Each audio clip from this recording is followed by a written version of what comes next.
I just bought a brand new car at only 19 years old, and I'm going to be sharing some tips and tricks with you guys. But first, we have to start at why I bought the car in the first place. I just wanted to get into why I chose the 2024 Honda CRV Hybrid Sport-L.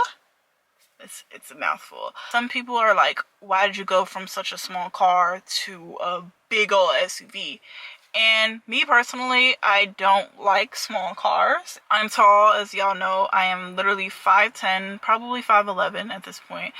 I'm a tall girl, and small little cars don't fit me. I started looking into SUVs. I didn't know what I wanted. I had options. I didn't know what I wanted. I looked at the Honda CRV. I looked at that car, but I felt like I wasn't going to be able to afford anything newer. So that's the only reason why I had passed up on the CRV the first time I looked at it. And this was before I got my $30,000 loan. I looked at a Toyota RAV4. I've looked at Mitsubishi Eclipse Cross, the other Mitsubishi like Outlander. I looked at that Toyota Grand Highlander, the Highlander. I also looked into the Mazdas. I heavily wanted a Mazda. Let's backtrack.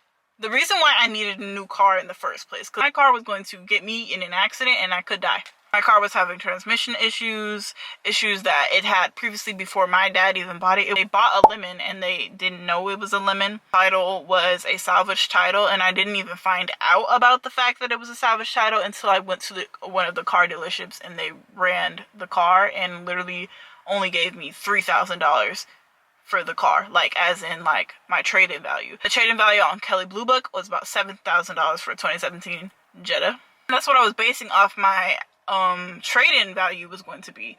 But because of the fact that it was a salvage title, it was literally declared a total loss and then rebuilt to be sold. And there was issues beforehand, like multiple car accidents, multiple issues that I don't even know what issues it had, but there was multiple issues. It had been stolen before. Like the whole title of that car is just had a lot of bad luck. I've gotten in three accidents in that vehicle since I had it. I got in an accident the same year that I got it. I got in an accident twice this year. That is when I knew by the end of this year, like in November, I said, I need a new car. This car has bad luck and it's starting to give out on me. I had been in and out of the shop. I've been paying like everything was bad. It couldn't pass the emissions test. Like literally the car just kept giving me issues and money was just going down the drain. But the car already had issues before I even had it. That is why I had to get a new car, but it had issues on the highway, and I just recommend that if you're buying a car, please look at the Carfax before you buy it. This could have saved me a lot of trouble, and I probably wouldn't have to have bought a new car in the first place, but it's all okay. Everything happens for a reason. As to why I chose an SUV, I just went into that earlier about why I chose an SUV, because the SUV felt bigger. It felt safer to me because, of course, as a girl who's gotten in a couple accidents, one was a hit and run, I've felt unsafe in that car, and just with the bad luck and like the previous history when I found out at the dealership, I just was distraught, and at that moment I was like, I might not be able to buy a new car, but I have to buy a new car because I already have the loan. I have literally everything. I had everything ready, and I just felt like I wasn't going to be able to buy the car after I found out that, you know, the title and everything. I just felt like I was not going to be able to buy a car, period. Like as soon as I seen the 2024 Honda CRV Hybrid Sport-L or the Sport Touring, I was looking at the Sport Touring because I actually went to multiple dealerships. So, but we're going to get into that. But that is the reason why I wanted the Honda CRV. I went through multiple SUVs. I went through the Mazda CX-5, Mazda CX-30, Mazda CX-50, Mazda CX-70. And I was going through comments and stuff. They were saying that it's not built for tall people, and that was one of my main reasons. So that's why I had to dish out the Mazda. As far as the Toyota RAV4, it was either the Toyota RAV4 or the Honda CRV. I picked the CRV because the back seat had more room than the RAV4, and it just looked better in the inside of the Honda CRV than the RAV4, and it had better technology and everything. And I was like, all right, we're going with the CRV. Mitsubishi, it looked great. Mitsubishi looks great on the outside, looks great on the inside, but nobody buys Mitsubishis. And if I ever wanted to sell the Mitsubishi, I'm sure it would sell, but if I want to sell it any other place, they're not going to be looking at my listing. They don't want that car. And I just was like, nobody really, I don't see Mitsubishis on the road. I see Hondas, I see Toyotas, I see other SUVs than that one. So that's why I decided to dish out that one as well. As a growing woman and a person that is in a relationship and does want kids in the future, this is a great investment. This is girl math if you really think about it. I already have the SUV, so when I do have kids, I have a place to put the kids, because I was not going to put my kids in no Toyota Corolla, no 2017 Jetta. I wasn't going to do it. That is why I chose the Honda CRV Hybrid Sport-L. Now, why did I choose the hybrid? I thought it was a good option because the engine charges the battery. So I don't have to go to no electric station. I don't have to plug it in and get it charged. I don't have to charge it, period. It charges itself. And I love that idea. It's going to save me a lot of money in gas.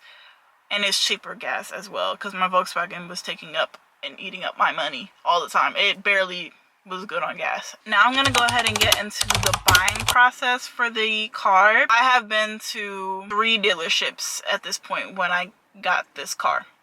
As y'all know, I live in Atlanta. Not in Atlanta, but I live on the east side of Atlanta. So if you calculate the east side of Atlanta to Beaufort, where my first car that I thought I was going to buy right then and there, Beaufort, that is about an hour and some change away from where I stay at. I drove all the way to Beaufort for my car, and the car that I wanted was a black Honda CRV Hybrid Sport Touring, and it was listed for $34,000. I had my loan from Navy Federal for $32,000. So if I could bring the price down and all that other stuff, I could get my car for $32,000. Because the Sport Touring is the highest on their like trim levels. For only $34K, when the retail price prices, it was like $40,000, a little bit higher. But as soon as I got there, somebody bought the car. They were trying to show me the 2025. I test drove the 2025, and I'm just like, this wasn't my budget. And he was like, I'm sorry, I didn't know. The car salesman seemed very sad because literally nobody was looking at that car except for me. And then they randomly came in and bought it at the same day, and I just was like, wow, that's insane. Then I went to another car dealership. This car, like the whole process there was just irritating me. I was ready to go home. It was about like 7 p.m. almost like closing time for that other dealership when I had looked at the other car. Now this was the Urban Gray Pearl, which is that wolf gray color. It was a little bit higher priced. It was at price at $36,000, but you know, if I could price match and say, oh, I found the Sport Touring at another location for $34,000, maybe they could bring it down and then bring it down to my loan price. I already told them I had a loan, but they were saying, oh, we can't bring it down to that price. You're gonna have to pay this price. And I'm like, no, I don't want to pay this price. I have the $32,000 loan. Then they were like, maybe we can go do a credit check on your report and maybe we can be able to get you this car. And I was like, I'm not leaving without getting the car. And I loved that car. I loved the color. I loved everything about it. But they were giving me a headache. They were taking so long running my credit. My credit's, you know, when they run your credit score gets lower. They're asking me for all this paperwork, and I'm like, I already have a loan.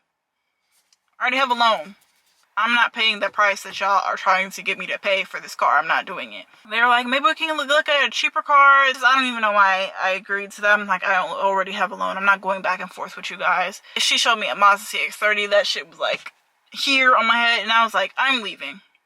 I said, this is not working out. Give me my keys. Because they had took my keys at this point and gave me $3,000 for my car. That's when I found out that my car was a salvage title at that dealership. And after that, I was just like, get me out this place. I want to go home.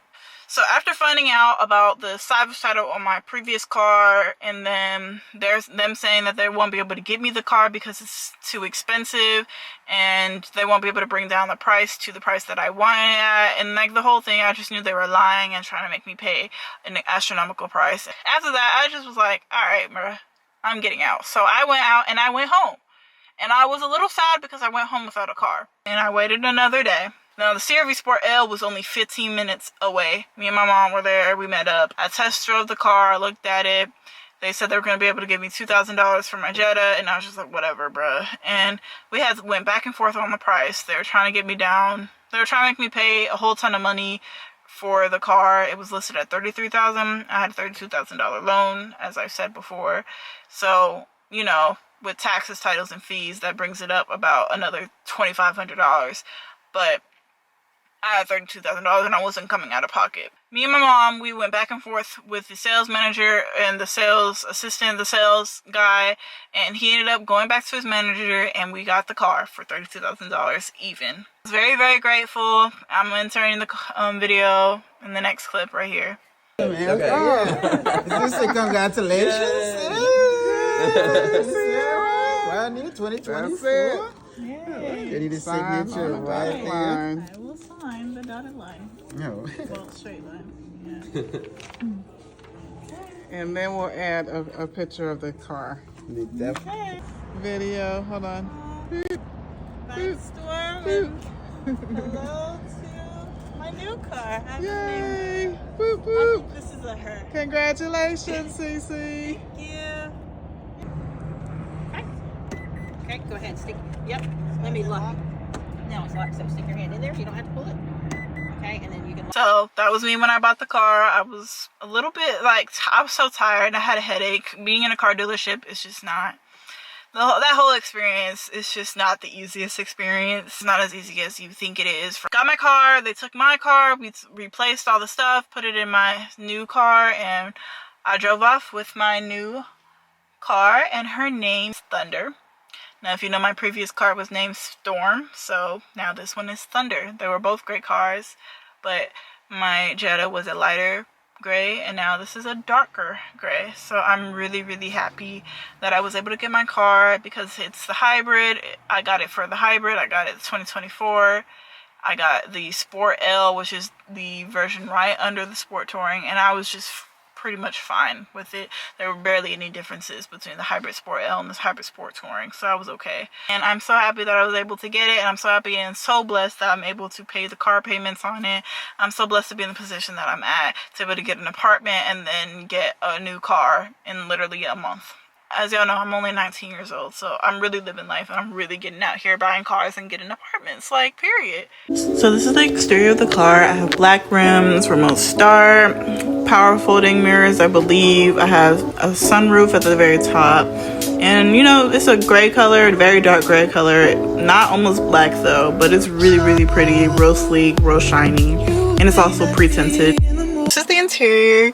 We have tinted glass. We have our power folding windows, or power windows. I don't think they fold, but they do have the blind spot mirror here.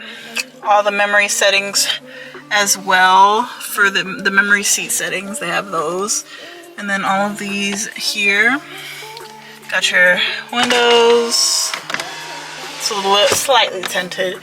And then you can also rearrange these things on this side and lock.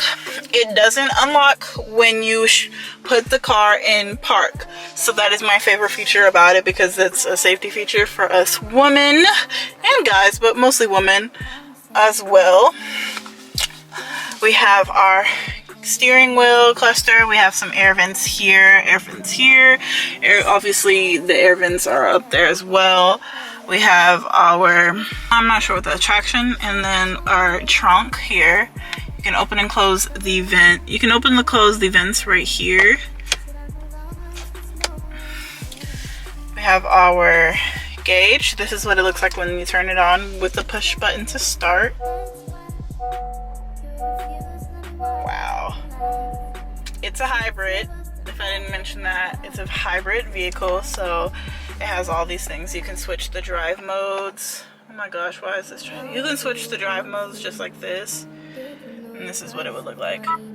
Pushing it up, that's sport mode, normal, econ.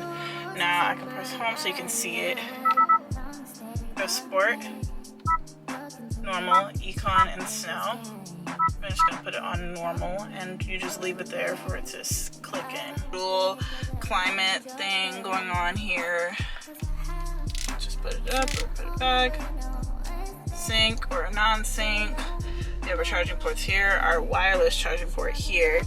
This is where we have the cool stuff at. We have a brake code, a parking, emergency parking thing. off-roading, and then our gauge cluster here where the brindle is. We have our 2 cup holders, and then we have this inside here. And this is our sporty air vents on this side. And then we have our passenger seat back here. It's really spacious. You probably can't tell, but it's extremely spacious. That's how people can fit back here. These seats lay back. Also, let's not forget orange stitching along all of the seats, so you have orange stitching back here as well. And then there's like a cup holder. I still have it set like when I first bought it. There's some lights up here. The air vents are back here, so for moms they might prefer to have the air vents here, but it's fine for me because I don't have a kid. The factory one is auto dimming, so the one back here, but I like my wide view so I can be able to see everything. I don't know if y'all can tell, but I can be able to see my blind spots as well. Even though I have the blind spot sensor here, I love being able to see the actual car as well. We also have a moonroof, and it also, oops, let me try to put it up there. So you can see. And then we can push it back. It's a little bit cold right now, so just gonna put it back.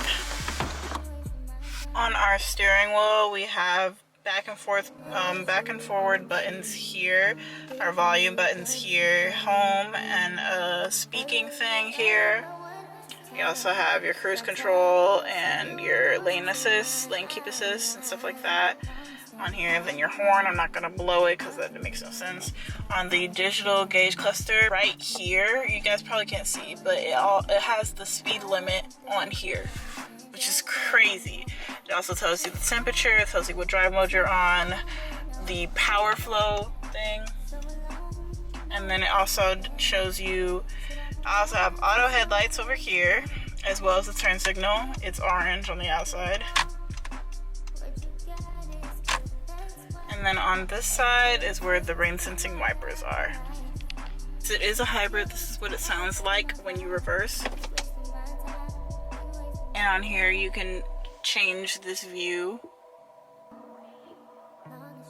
You can see the parking view, this like smaller thing, and then you can see how far it can get. My camera did overheat, but I did want to say thank you so much for watching this video. If you have any more questions or anything that y'all want to ask me in the comments, I'll answer anything that y'all have to ask me. Any other questions that I may have not answered. If you want to see any more videos from me, definitely make sure you like, comment, and definitely subscribe. Don't forget to share this video to anybody that you think might need to see this video, and I'll see you guys in the next one. Bye.